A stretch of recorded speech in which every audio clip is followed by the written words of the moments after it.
Numbers बहुत strong आए हैं और ये हमने दर्शकों को बता भी दिया है, लेकिन ये एलिवेटेड लेवल्स आए हैं, यहाँ पे मुनाफा वसूली जो है लगता है हो पाएगा यहाँ पे, या थोड़े इसमें बने रहें स्टॉक्स पे? अगर इस पे बात करें तो अगर करंट लेवल्स की बात करें तो इंटरग्लोब एविएशन की, तो यहाँ पे जो है एक अच्छी मोमेंटम तो ज़रूर देखने मिली है। लास्ट ट्रेडिंग सेशन में भी जो है आप कह सकते हैं फॉलो ऑन बाइंग भी देखने मिला, 5460 के लेवल्स के ऊपर है।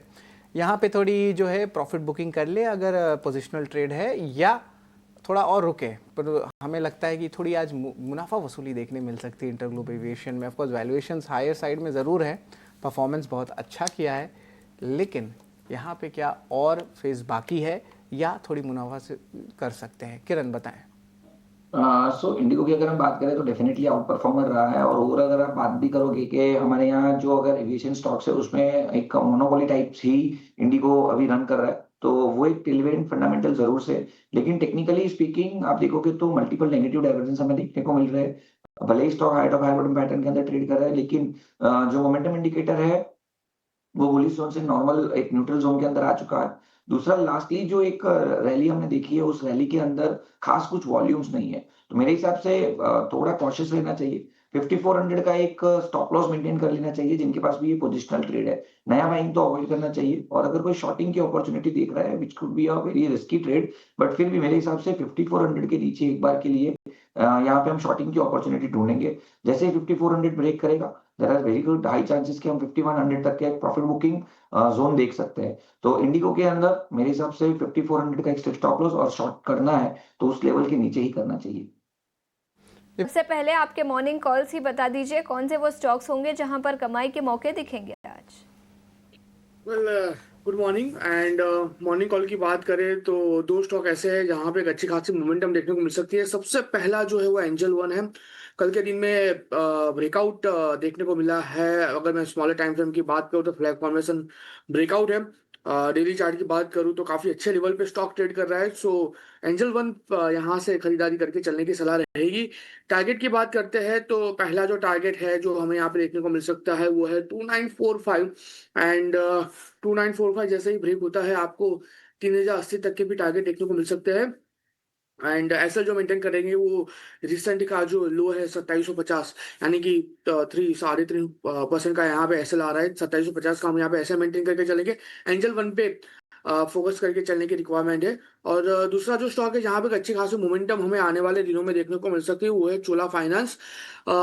स्टॉक फिलहाल इस लेवल पे 1650 के अराउंड ट्रेड कर रहा है। बहुत ही बढ़िया लेवल पे है। आली चार्ट पे ऑलरेडी स्टॉक ने ब्रेकआउट दे दिया है। आप अगर डेली चार्ट की बात करें तो डेली चार्ट पे भी स्टॉक पिछले कई दिनों से अपवर्ड राइजिंग चैनल फॉर्मेशन में ट्रेड कर रहा है। इतना ही नहीं, कुछ दिनों के बाद आई थिंक वो अनचार्टेड टेरिटरी में भी आ जाएगा। तो as per the MOM theory वहां से और भी अच्छी खासी बढ़त हमें स्टॉक में देखने को मिल सकती है। 1656 के अराउंड स्टॉक ट्रेड कर रहा है। प्रेजेंट लेवल पे खरीदारी करके चलने की सलाह है। जो ऐसे मेंटेन करके चलेंगे वो 1600 का होगा। टारगेट की बात कर लेते हैं, 1700 का पहला टारगेट है और 1700 जैसे ही ब्रेक होगा 1770 1770 तक के भी टारगेट आपको ये स्टॉक दिखा सकता है। नजरिया चोलामंडलम इन्वेस्टमेंट और कुछ स्टॉक स्पेसिफिक आइडियाज आते हुए कुणाल से। लेकिन कुणाल, इसके अलावा रियल एस्टेट सेक्टर पर भी आपकी राय लेना चाहूंगी। सबसे बड़ा सेक्टोरल इंडेक्स था कल के सत्र में और कई सारे स्टॉक्स में तेजी दिखी। डीएलएफ, फीनिक्स मिल्स, लोढ़ा यानी मैक्रोटेक डेवलपर्स सभी तेजी के साथ कल के सत्र में बंद हुए थे। आईटी सेक्टर पर हमने ऑलरेडी चर्चा कर ली, लेकिन दूसरा क्वेश्चन रियल एस्टेट पर ही होगा।